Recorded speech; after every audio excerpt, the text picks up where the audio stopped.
Whoops. What's up, all my lovelies out there in podcast land?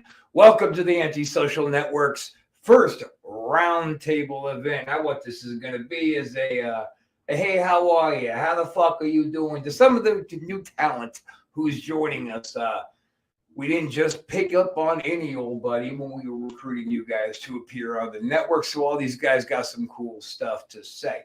So I know you don't want to look at this alone all day. I get it. I understand. I'm with you. So let's start off by bringing on one of our buddies from the United Kingdom. No, we're not talking about the Butcher. We're talking about Mr. Lee Parks.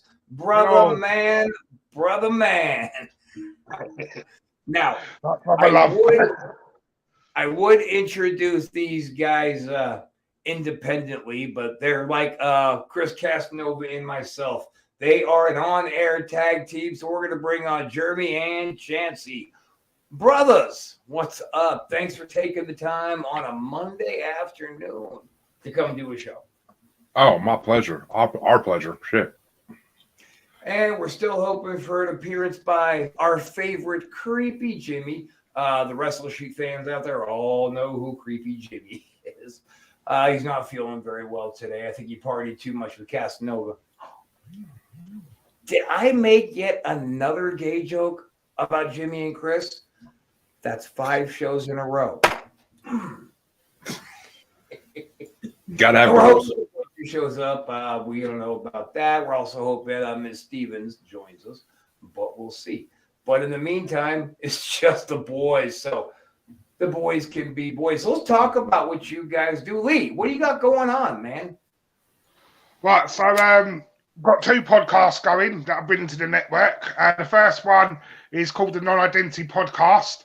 And there we go, it's going to be every Thursday. And basically what that show's about is it's just interviews with people just to come and tell their story. So how it originated was, for the last 20 years, I've worked in the special needs sector in education. And part of my role at my last place I worked at was setting up their media suite. And part of that was to get some celebrities to interview to try and raise the profile of the school. The 2 that you may have heard of where you guys are is Darren Brown, the illusionist and mentalist. So I managed to interview him, and Frank Warren, which was Tyson Fury's English promoter. He worked with Bob Aaron for Queensbury Promotion. And by doing that, I just sort of realised everyone's got a story to tell. So why not we just flip it on its head and speak to the everyday person? Because everyone's got a story to tell. And I come up with the name Non-Identity because at first I wanted to call it Not Famous. Because the only patch to be on the show is you can be really successful in your field, but you just can't be a mainstream celebrity. But Not Famous sounded a bit too negative. So I looked up a load of names that sort of linked in with Not Famous, and Non-Identity was there, and that became born. So I did that for my mental health, really, because my wife suffered 2 years ago at the age of 33. I went into heart failure, so my mental health just dipped. And I was stuck in a lot, and we've got loads of stuff going on medically and stuff. So it was my way of meeting new people. And I met so many amazing people along the interview. So I speak to a guy who's from the Bronx who was facing prison for 45 years. We called it I Found Freedom in a Prison Cell because he came to the realisation it was time to change his life. Spoke to a couple of addicts and drug addicts who've changed their lives around public speakers. So it's just so many different people from so many different walks of life just come on and tell their story. And I'm open to anyone from all over the world. Anyone who wants to come on and tell their story, just hit me up and we'll get you on. So that's the Non-Identity Podcast. And then the other one is Behind the Bell, which is where we speak to a lot of boxers and promoters from England. We're doing a lot of work with BIBA, which is the British Irish Boxing Authority, because they've been blacklisted by the British media because of the British Boxing Board of Control want to be, hence in the name, in control of boxing. So a lot of our media outlets in this country get told they report on Beaver shows, and they're not allowed to report on the rest of boxing. So we're just giving them guys a platform to come and speak on. Me and my co-host Matt. So that's the podcast that are coming your way on the network. Yeah, I watched one of the ones that you posted not too long where you were interviewing, I believe it was the Irish commissioner. Yeah. The CEO of the British Boxing Authority. That was a very good show. It's very enlightening. You know, like Chris and I on Wrestle Shoot, we try to talk about, you know, like with the wrestling business, but not like, let's just make this like a fucking documentary about a certain wrestler every time. No, the hell with that. People are sick of that. There's a million shows that do that. So we have our buddies come on and BS with us, but oh God, it's so hard to stay on topic because we're, you know, stupid. But that's the kind of vibe we go for as well. Like we speaking earlier on about nothing being planned, and that's the same. It's just conversation, come and shoot some shit, and then what comes out of it comes out of it. Nice.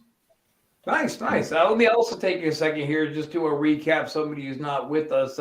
Come Halloween, what is it? Fucking Valentine's Day. Miss JD Stevens is going to start running her new show here on the network called I Fucked Up, and it's going to be okay. And I cannot wait for that one. She's a stand-up comedian, not comedian, but comedian, located out in California. Being a stand-up comedian gives you a pretty big voice, so I'm looking forward to getting that going. We also want to real quick hit on our buddies from the Coast to Coast Network. They've wanted to do just a shit-talking show for a while, but on their network, they've got a little bit of a penchant against vulgar language. They want to keep it all clean and family friendly. And if you want family friendly, go to All Sports All Plays. Go to Coast. If you want to be entertained like an adult, this is the spot for you. So we'll get into some. They're going to start their show pretty soon as well, and they're just going to come on here and kind of do what you're doing with non-identity. It's just going to be a lot more of a late night aggressive show.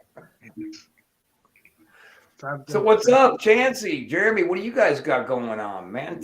Tell me a story, babe. Make it about you guys.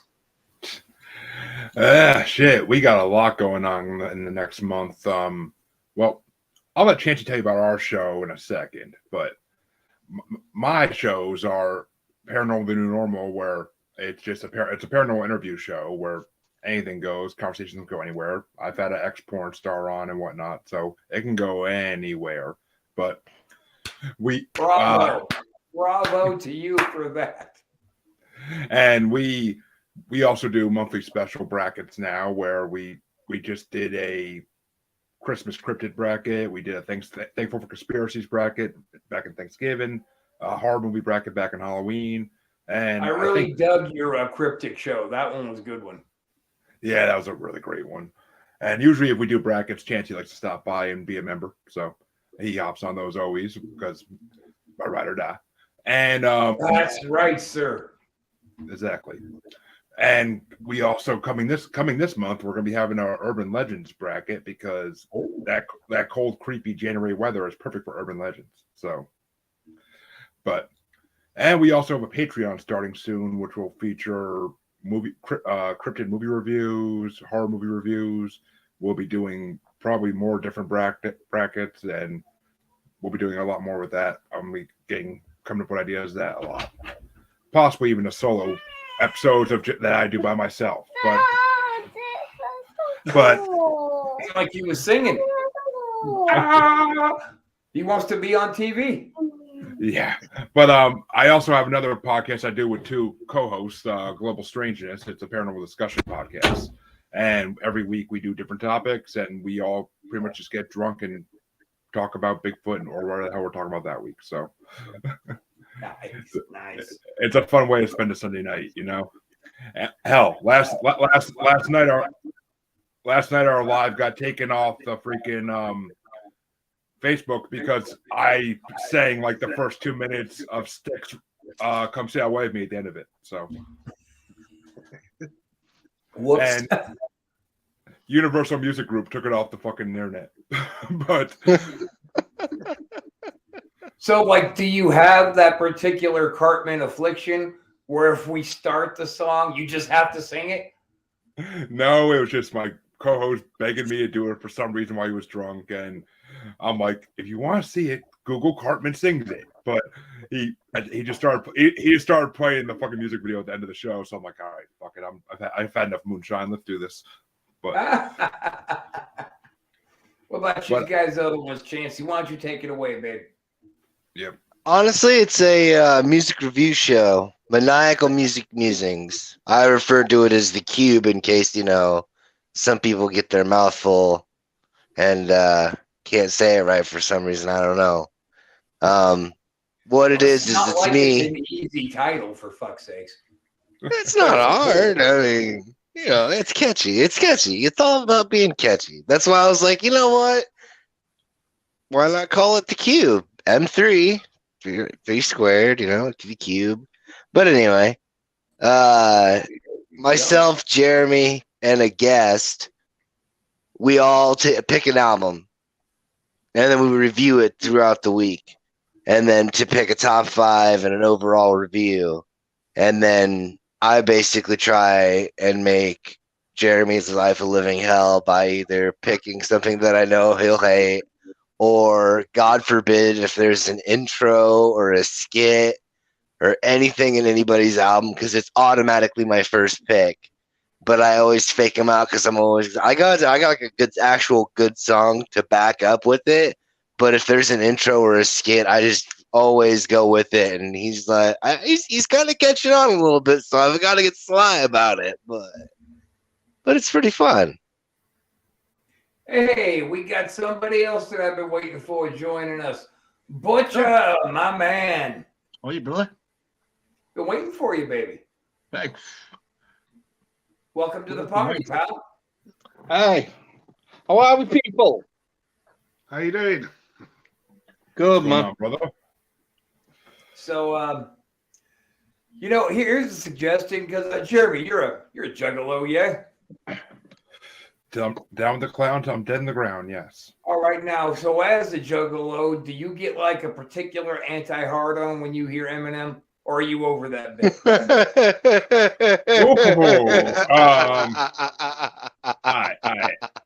I never was really. I mean, I wasn't a juggalo like when that was a big thing. But I mean, Right.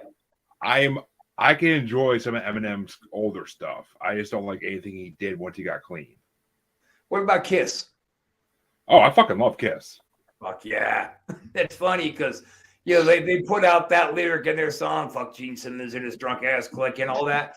But I remember sitting in a strip club with Rude Boy and they were playing some Kiss and that dude was just swinging his head around. I said, wait a minute. Are you cool with Kiss or is you not? He goes, 50-50.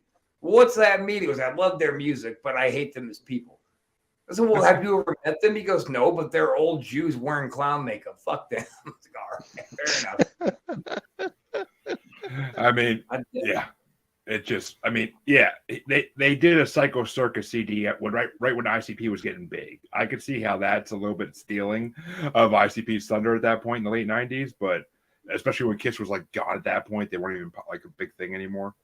But well, the Psycho Circus was like that. Look, we're all back together. Here's a new album. So, for ICP to be like, you stole my shit, I'd be like, no, wait a minute. Let's really weigh this one the fuck out because Kiss has been wearing makeup and doing circus acts on their live show since the fucking 70s, and ICP came out in the 90s. Who really stole whose shit? I mean, yeah, I mean. They were wearing makeup, but it technically wasn't supposed to be clown makeup, I don't think.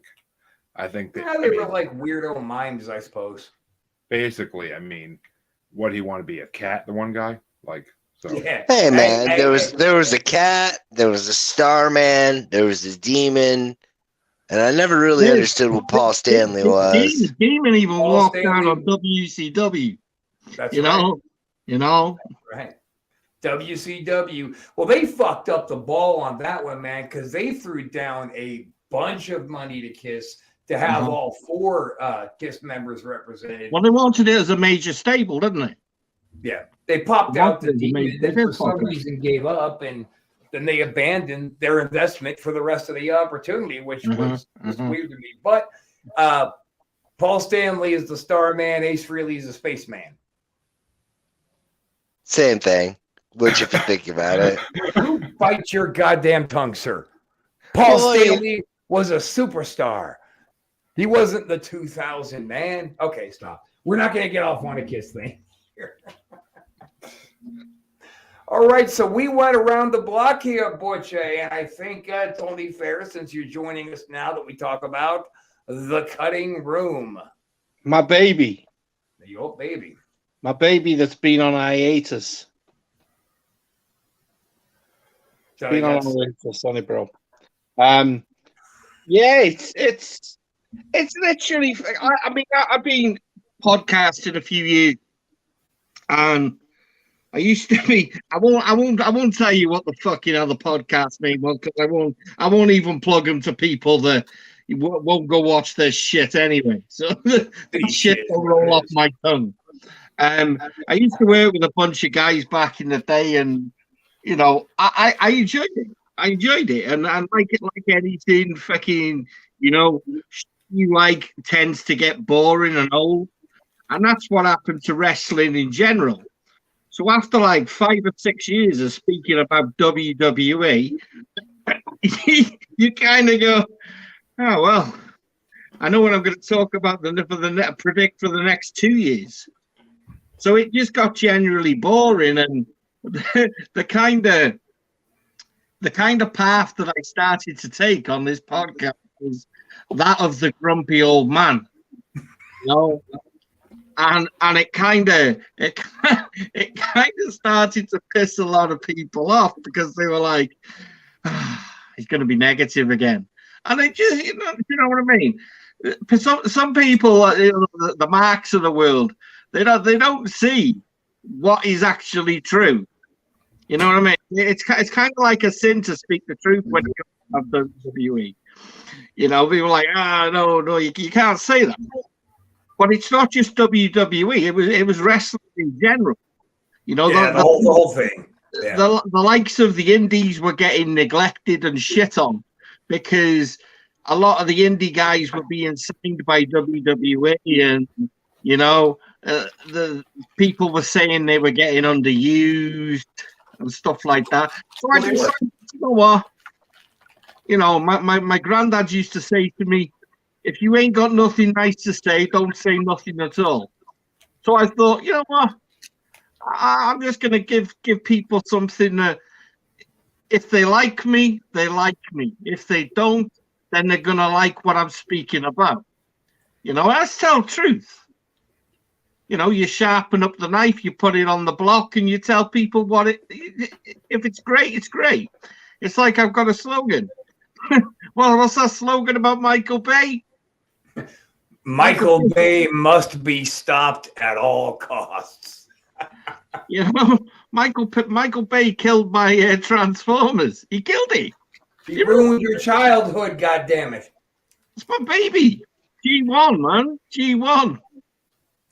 I can't have feedback on that one, guys, because we keep getting into it. I don't think the Transformer movie sucked. He did. What do we think here? Yeah, the first one was good. After that, they kind of started sucking. Oh, damn you too. What about you? I mean, I was fairly indifferent. I grew up with like hand-me-down toys, so I never bought Transformers or anything like that. It was always like Masters of the Universe and like Ghostbusters and shit like that. Toy guns, lots of toy guns. But I was pretty indifferent to Transformers, or Michael Bay for that matter. Like, I mean,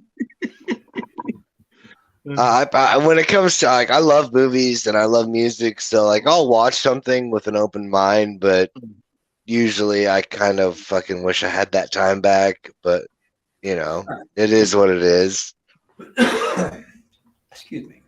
Yeah, we bashed on Michael Bay together. We bashed on Vladimir Putin. So, like, the cutting room initially, I believe, was supposed to be wrestling oriented, but it was. I mean, I think the original idea was to kind of like pick up on, you know, whether it be to, you know, today's product or yesterday's product, it didn't really matter. I mean, I've got a few ideas in the pipeline for it, you know what I mean?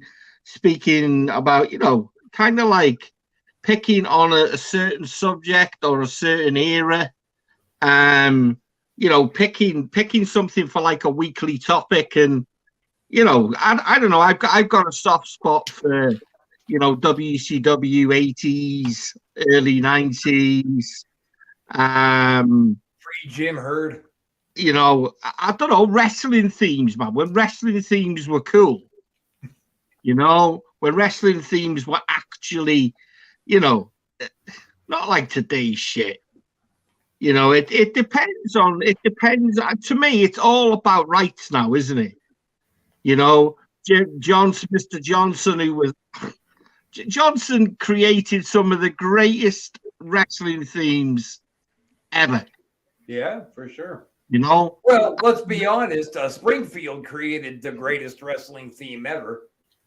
Even, I mean, you can even go as far as when, you know, you had wrestling and, you know, you'd have pay-per-view fucking themes.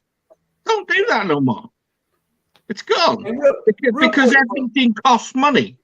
Real quick, Butcher, before we move on too far past the subject, Lee, get my back here, brother. The Transformer movies were awesome, right? Fuck you. No? Lee, comment? You ain't gonna get me to back up. I can't.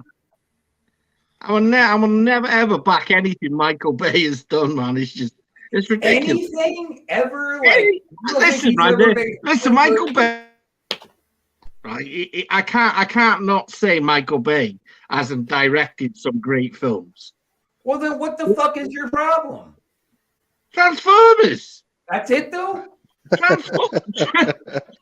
Transformers, dude. You've got to be an 80s child, right?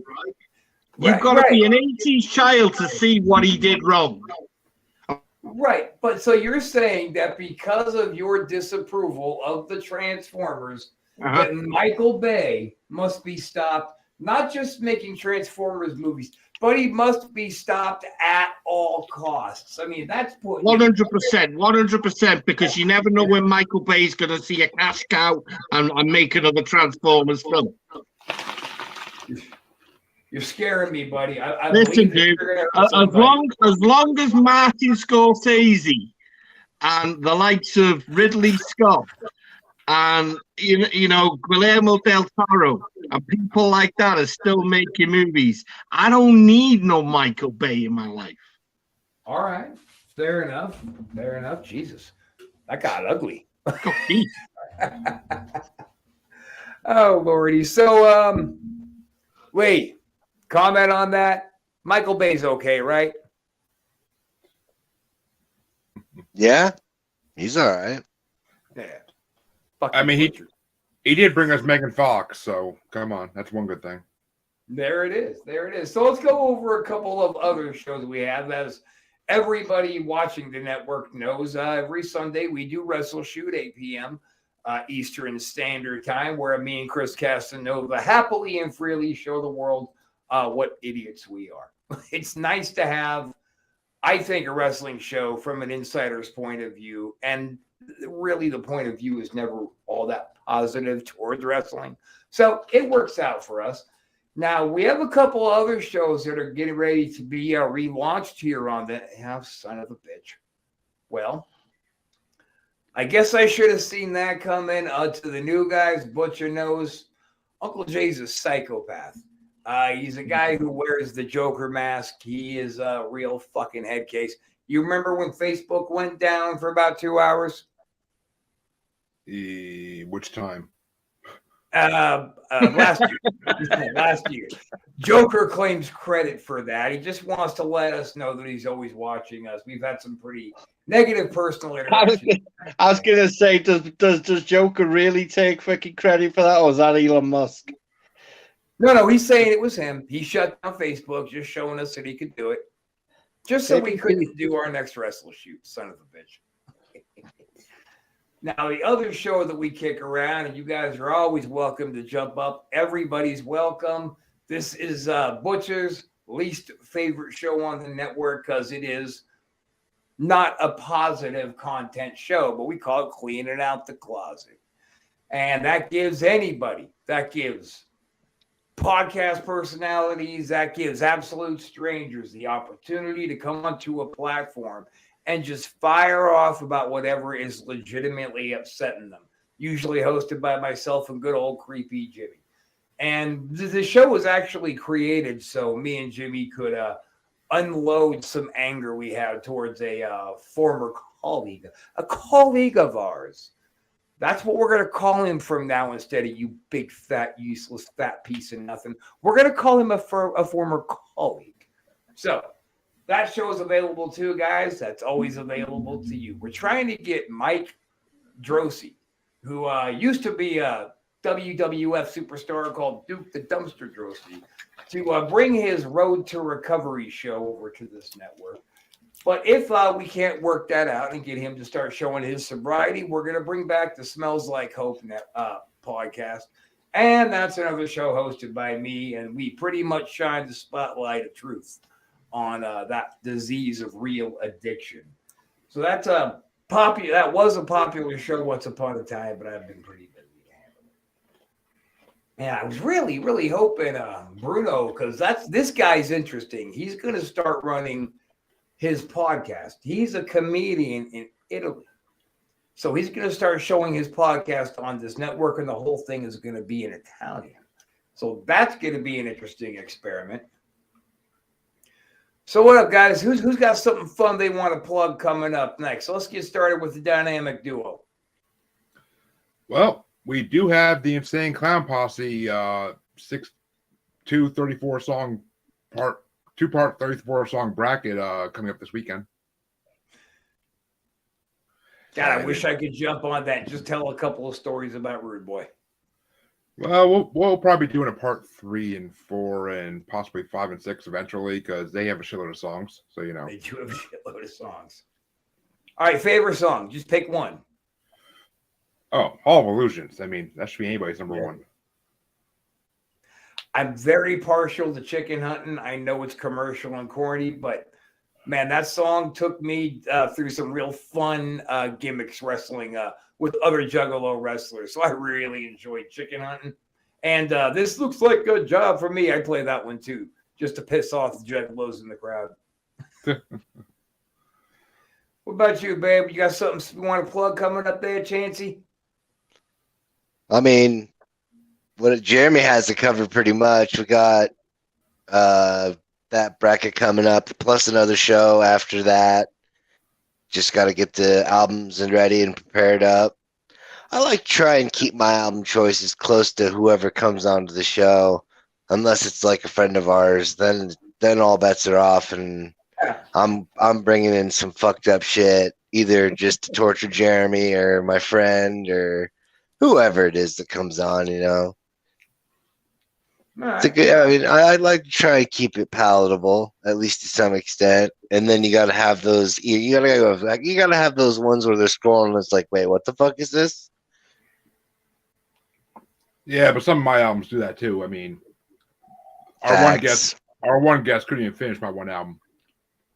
Facts. So yeah. I'll give you this, dude. Hall of Illusions has got to be my runner-up, but I also love The Dating Game. Oh, that's a good one. Yeah. So, Lee, when are you going to interview Mike Tyson? That's what I'm waiting for. Go, babe.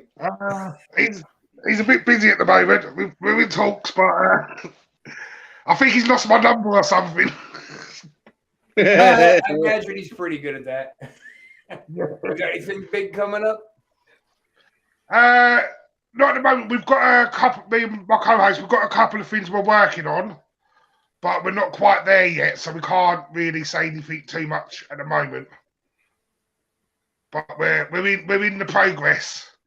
Nice. One thing I do want to say is you guys are wrestling people. Yeah. I hate now Dwayne Johnson. I tried for 6 months to get him to give us a hello message. I spoke to his management for 6 months, and they kept telling me he was busy, and he would go on Facebook, and there's a picture of him at midnight with his feet up with his whiskey, saying he'd had a lovely day. I'm thinking you could have just said a hello on your phone. Right. So, I've heard a few rumors about Dwayne Johnson, and like I say, rumors are rumors, but I still hear today that if you're going to interview Dwayne Johnson, he will not categorically talk about anything to do with wrestling because he's not allowed to. Because he would be talking about a certain promotion. He still needs permission to speak about things. And I'm just like, you know what? No, it's true, man. He ran into that exact same problem doing the fucking Opie and Anthony show, man. He went on to that gigantic national radio show, and he was just not talking about wrestling. He wasn't elaborating on anything. It is, man. It's absolutely ridiculous. How they're so tied to. I mean, what happened to where would the business be if it wasn't for people like him? And you've still got to sign off on, what I did in 2001. It's ridiculous. And try to tell fucking Billy Graham you're not going to go on and talk about WWF. Tell Hulk Hogan, they're both going to say, man, go fuck yourself. I'm going to talk about whatever I want. Because guess what? I actually did it, so I get to talk about it. That's it. It's... All right, well, I think that a good half an hour is a good jumping off point. I really dig this kind of shit, getting the boys together and talking some shit. Like I like to say, slinging some bull and having some laughs. That's it. And, I think this went pretty well. I think we could maybe turn this into a monthly segment as we're adding on new personalities, get you guys on for whatever big things you have coming up. Thoughts? Sounds good to me. Yeah, sounds good. Fuck yeah, man. Fuck yeah. And we won't do them on Mondays anymore. It's just a special event. But Butcher, what we got going on your end that we want to get plugged up here? Anything? On my end? Yeah. I got nothing going on my end. Not yet. All right. Not yet. There is stuff. I mean, I'm currently going to be moving house soon, so I'm going to have an office to move into, and all this stuff and all this equipment that I bought over the last 2 years that just sits there and it's probably expired. I gotta buy new shit again, and we'll start moving in the next couple of years, next 12 months. I'm looking into radio and things like that. Yeah. Now hold on, Jeremy. Jeremy, does your kid know a joke? Come on and tell us a joke. Yeah, no, she was just taking a picture of the laptop screen with her tablet for some random reason. I don't know why, but because you have the superstar here, and she wanted to get some evidence that it happened. No, possible. Nobody? Possible. I like that answer better than go fuck yourself, Rob. So, anybody else got anything they want to throw out there? We've made it through 34 minutes, 22 seconds, and it was pretty entertaining, in my opinion. Anybody else got something else they want to add? No, we're always looking for guests on the Cube. So anybody on the network that wants to come on, just shoot me a message and we can work out a date. I'll tell you, I'd love to get on your paranormal show, man. I dude, in an area called Eldorado. Big thumbs up, man. I really enjoyed that. I was like, if it's like putting one of the comments that the Kentucky one with the dogs, and where you're saying like people go in one way but they won't go in the other. I will travel from the UK just for that shit. Honestly, I'd be well up for that. Oh, you mean the land between the lakes in Wisconsin? Yeah. Oh yeah. I'd be up for shit like that. 100%. There's a place in the UK, in Leeds in the UK, and it's the moors, and it's known as Pendle Hill. Oh, okay. Proper witch hunting grounds, and yeah, it's got some stories. But I say we went there in 2016, and there was a group of 12 of us that were with an actual team itself. I couldn't go. I tapped out at about. I got within a mile and a half, and I just felt chronically ill. Yeah. I felt so sick, and I was okay. 100%. I got by this thing, and I was like, "Oh shit!" And I just felt dizzy. I just couldn't move. A lot of sites will do that to you. Yeah. I'm 100% a believer. I am. I just, you know what I mean? There's no ifs or buts. Well, we're waiting for Jimmy's problem to start, getting back under control. But Jimmy and me and Chris has been talking for, God, a good 6 months easily about doing an on-location ghost hunt, anti-social network ghost hunt. Kind of get together, film a whole night's worth of shit, edit it up into like a whole month thing where we can show one episode every week for a month. So we'll keep you all posted on that. But I want to go out to UK to do it, but they're thinking maybe we should stay in the States, so I'm not that far away from the mother that I got to take care of. But we're going to figure something fun out. And everybody who wants to come is definitely invited. I actually get a lot of positive feedback on that. We're even going to put it out there for any fans who might want to join us. Let's just make this a whole stupid, wacky adventure, and maybe we'll catch something real, non-manufactured on camera. That would be pretty fucking It's funny sick. if we could just get some tailored prop Ghostbuster suits. Right. Why props? Let's go get the real ones. That's what I'm doing. I want some proper photo packs. All right, guys. Well, I think that's going to put a pin in it. So thanks for hanging out with us, dudes. This is the new year, new things. This network is going to blow away anything that last piece of shit that we were working with could do. So I'm pretty excited about what's coming next. So on that note, thanks for hanging out with us, guys. Thanks for watching us, and we'll see you all soon. Later. Good night, everyone.